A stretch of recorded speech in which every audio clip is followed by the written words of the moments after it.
জনপ্ৰিয় ধাৰাবাহিক দুহিতাৰ আজিৰ খণ্ডটোত কি হ'ব সেয়া মই ক'বলৈ ওলাইছোঁ। নমস্কাৰ, স্বাগতম জনাইছোঁ আপোনাক মোৰ চেনেললৈ। অসমীয়া জনপ্ৰিয় ধাৰাবাহিক দুহিতাৰ যোৱা খণ্ডত আমি দেখিছিলোঁ যে শিৱম, বিকি আৰু দুহিতা একেলগে লগ হৈছিল বিকিহঁতৰ ঘৰত আৰু শিৱম আছিল বিকিৰ বছ। এইটো কিমান অসহনীয় বা কিমান কষ্টকৰ যেতিয়া আপুনি গম পায় যে আপোনাৰ পত্নীৰ প্ৰাক্তন প্ৰেমিক আপোনাৰ বছ।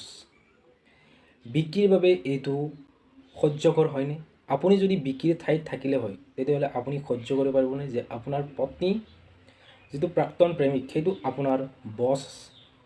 আৰু আজিৰ খণ্ডত আমি দেখা পাম যে বিকি আৰু শিৱমৰ যিটো আগৰ দিনৰ পুৰণিকলীয়া প্ৰেম সেইটো দুয়ো মনত পৰিব আৰু দুহিতাই ভাবিব যে কোনোবাই যদি সঁচাকৈ ভাল পায় তেতিয়াহ'লে বিয়াৰ প্ৰস্তাৱ দি বিয়া নকৰাকৈ ছোৱালী এজনীক এনেই ঠগাব পাৰে নেকি?